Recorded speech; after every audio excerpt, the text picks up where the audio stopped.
When my daughter called me a liar, I didn't say a word. I just looked at her, standing there in the doorway with tears in her eyes, and I felt my heart break in silence. She said, "All my life, you told me my parents were gone. You told me I was an orphan. But you're my mother, aren't you?" I wanted to hold her, but she stepped back. And in that small step, I felt the distance of 20 years.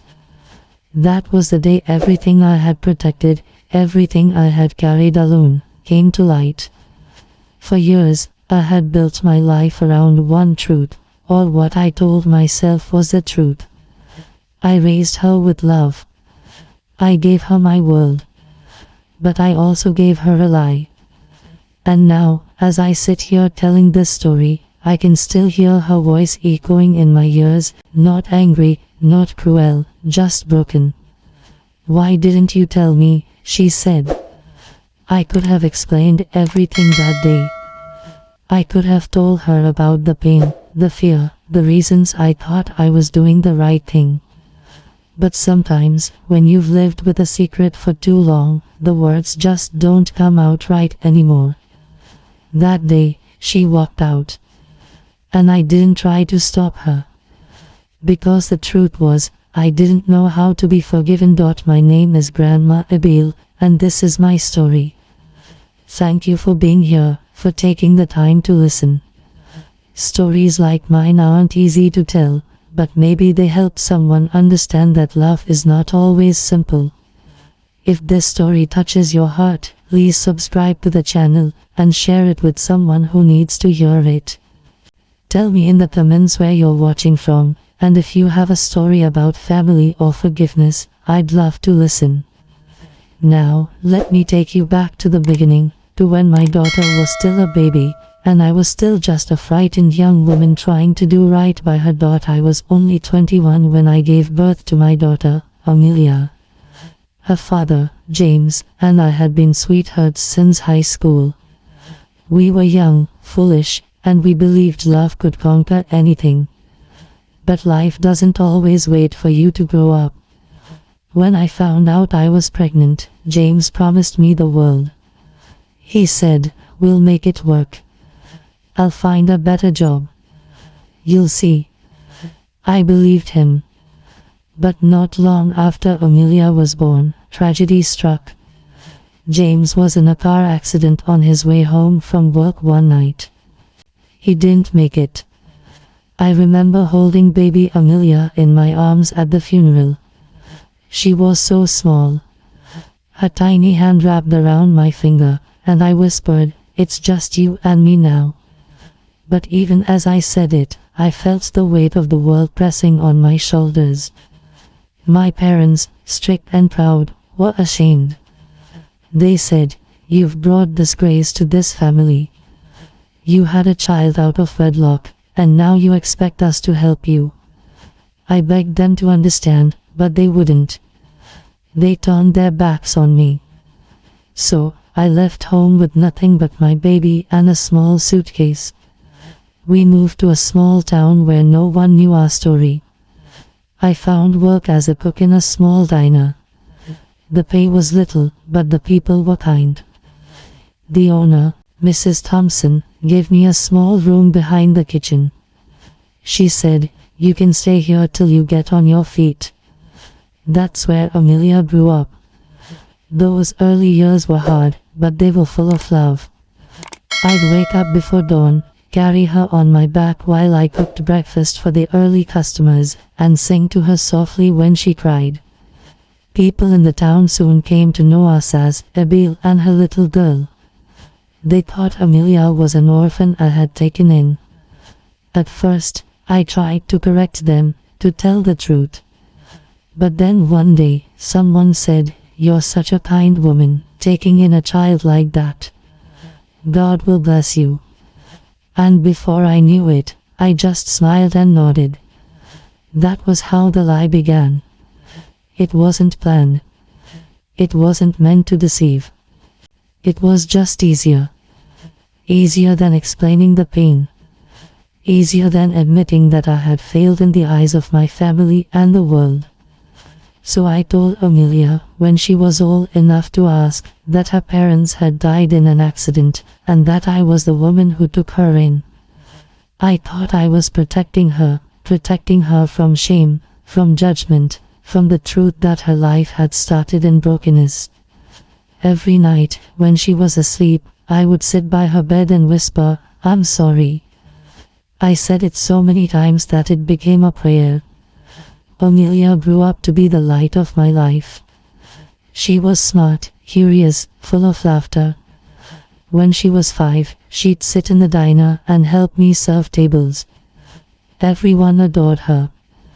Mrs. Thompson used to say, "That child has your smile." And I'd just laugh, pretending it was coincidence. When Amelia was 8, she asked me, "Mama, why don't I have a last name like the other children?" I froze. Then I said softly, "Because you're special. You have a name all your own." She seemed to like that answer. But inside, I felt something tighten. As the years passed, the lie became harder to carry. There were moments when I wanted to tell her the truth. When she'd hug me tight and say, "I love you, Mama Abiel." I wanted to whisper back, "I'm your real mother." But the fear always stopped me. When Amelia turned 16, she got a scholarship to a good school in the city. I cried when she left. The little room behind the diner felt empty without her laughter. Every letter she sent began with, "Dear Mama Abiel," and ended with, "I'll make you proud." And she did. She studied hard, worked part-time jobs, and graduated with honors. She became a teacher, kind, gentle, everything I hoped she'd be. But even then, I never told her the truth. Every time I thought about it, something inside me whispered, "It's too late now. She's happy. Why break her heart?" I told myself I was doing it out of love. But love built on lies always has cracks, and one day, they showed what had happened the year Amelia turned 28. She had just gotten engaged to a young man named Thomas, a good man, thoughtful and soft-spoken. He came from a big family that welcomed her warmly. They invited me to dinner one night. I remember feeling proud, seeing my daughter loved, respected, building the life I once dreamed of. Everything seemed perfect until one afternoon, when a letter arrived in the mail. It was from my brother, the same brother who hadn't spoken to me since I left home all those years ago. The letter was short. He wrote, "Abiel, I hear Amelia is getting married. You should tell her the truth before someone else does. She deserves to know who she really is." My hands shook as I read it. All those buried years came rushing back. I burned the letter in the kitchen stove, hoping that would end it. But secrets have a way of finding their way to the light. A few weeks later, I was at the market when I saw an old woman from my hometown. Her name was Clara. She looked at me and smiled sadly. "Abiel," she said, "I saw your daughter in town. She's a beautiful young woman." I told her how much she looks like you did when you were young. I froze. "What did you tell her exactly?" I asked. "Just that she's your child, of course. Isn't she?" My heart stopped. That evening, when I came home, Amelia was sitting at the kitchen table. Her face was pale, her eyes swollen. On the table lay a photo, an old photograph of me and James, holding a baby. She said softly, "I found this at the market." "That woman, Clara, she told me who you are." The room went silent. I couldn't breathe. She whispered, "You're my mother, aren't you?" I opened my mouth to speak, but no words came. I just nodded. That was when she pushed back her chair and said, "You lied to me my whole life." And then she walked away. That night, I sat alone in the kitchen long after Amelia had gone. The lamp flickered softly, casting shadows on the walls that seemed to move with my thoughts. Her words echoed over and over in my mind. You lied to me my whole life. I wanted to tell her that I had done it out of love, that I never meant to hurt her. But the truth is, even love can cause pain when it hides behind fear. I waited all night for her to come home, but she didn't. The next morning, I found a note on the table. She had written only a few words. I need time to think. Please don't look for me. I folded the paper and held it to my chest. The house felt emptier than it ever had before. For days, I moved through the motions of living, cooking, cleaning, sitting by the window, but my heart wasn't in any of it. I kept thinking about her face when she found out. The shock. The betrayal. It was like she had lost me twice, once as a mother, and once as the woman she thought she knew. Weeks passed before I heard from her again. One evening, there was a knock at the door. When I opened it, Thomas was standing there. He looked tired, his eyes filled with worry. Amelia's been staying with my parents, he said. I felt my heart twist. Is she all right? She's hurt, he said softly. Confused. But she's not angry anymore, just lost. I nodded slowly, trying to hold back tears. He hesitated, then said, she wants to understand. But she's scared. She doesn't know what to believe. I whispered, tell her I'll wait. No matter how long it takes. Days turned into weeks, and weeks into months. Every day, I cooked her favorite meals, hoping she'd come. Every night, I prayed for her peace. Sometimes, I'd take out old photographs of her as a baby, her first day of school, the way she'd hold my hand when crossing the street. I'd whisper to the empty room, I did it to protect you. But the silence never answered back. Then, one rainy afternoon, I heard footsteps outside. When I opened the door, Amelia was standing there, her hair wet, her eyes tired but calm. I didn't say anything. I just stepped aside and let her in. She walked slowly to the kitchen and sat down, the same place where everything had fallen apart. For a long time, neither of us spoke. Only the sound of rain filled the room. Finally, she said softly, I've been thinking about everything. My heart trembled. She continued, I tried to hate you. I really did. But I couldn't. Because no matter how angry I was, I kept remembering all the nights you stayed up when I was sick, all the birthdays you made special, all the times you put me first. Her voice broke. You gave me love, but you took away my truth. I nodded slowly, tears running down my face. You're right, I whispered. And I'll never forgive myself for that. She looked at me, her eyes full of pain. Why didn't you tell me? Didn't you trust me? I took a deep breath. It wasn't about trust, I said softly. It was fear. I was so young when I had you. I was ashamed. My parents turned me away. I thought if people knew the truth, you'd suffer for my mistakes. I reached across the table, but she didn't move. I wanted you to have a clean story, I said. Something pure, something free from my past. Her lips trembled. But I didn't need perfection. I just needed honesty. I nodded again. I know that now. We sat there in silence, two women, mother and daughter, both hurting, both trying to find their way back to each other. After a while, she whispered, I don't know if I can forgive you yet. And I said, you don't have to. Just let me love you anyway. That night, she stayed. Not as the child I had raised, but as the woman she had become, strong, wounded, but still my daughter. We didn't talk much.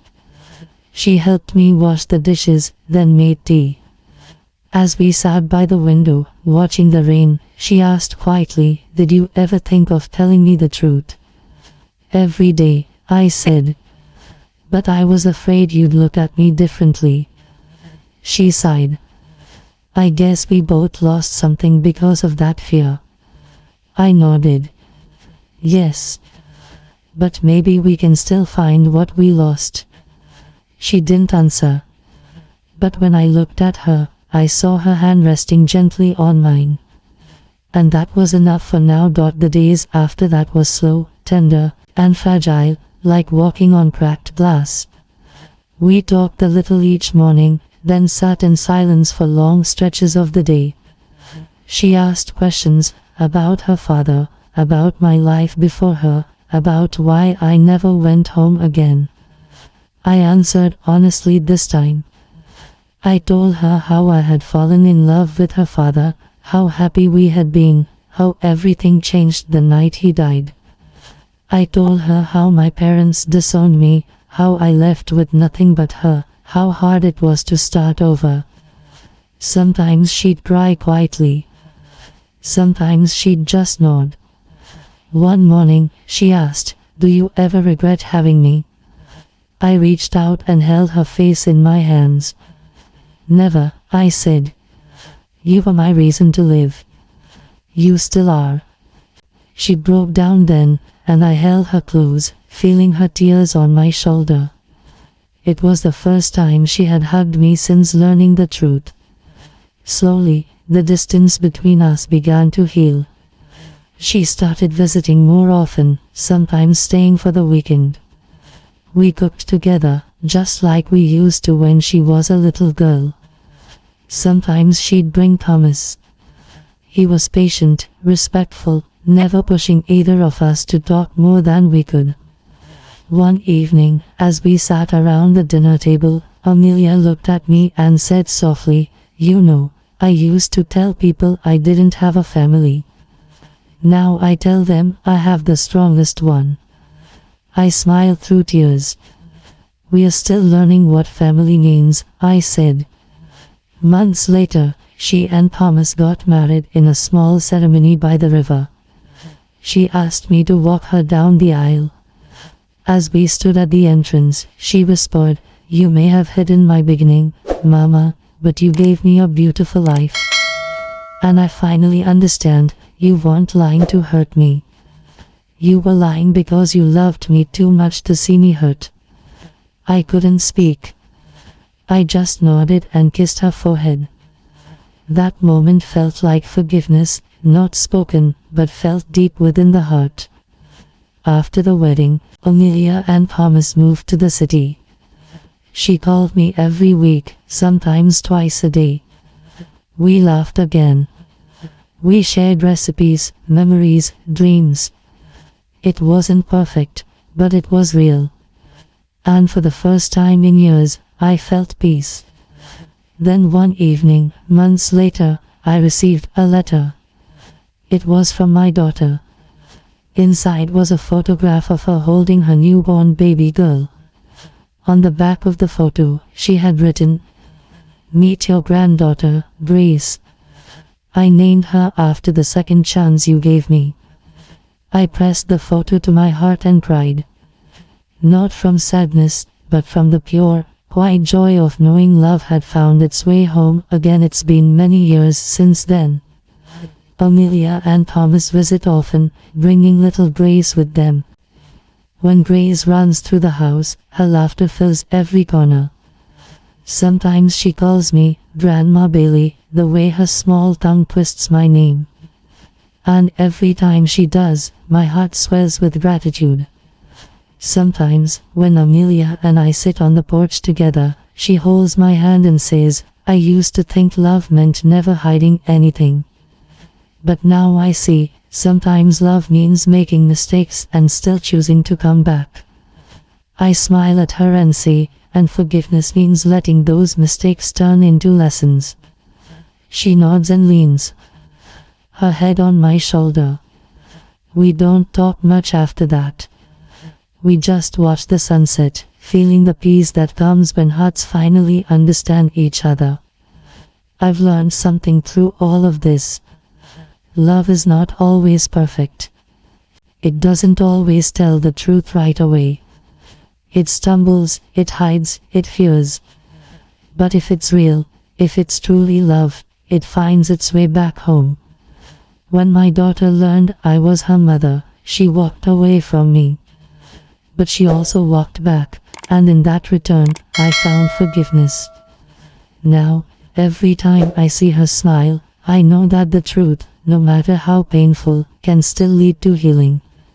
Thank you, my dear friends, for listening to my story. This was the story of a mother's mistake, a daughter's pain, and the healing that only love can bring. If this story touched your heart, please subscribe to the channel and share it with someone who needs a reminder that it's never too late to make things right. Tell me in the comments where you are watching from, and if you have your own story of forgiveness or family, I'd love to hear it. Until next time, this is Grandma Abiel, wishing you peace, love, and courage to forgive, to speak truth, and to hold on to love even when it falters.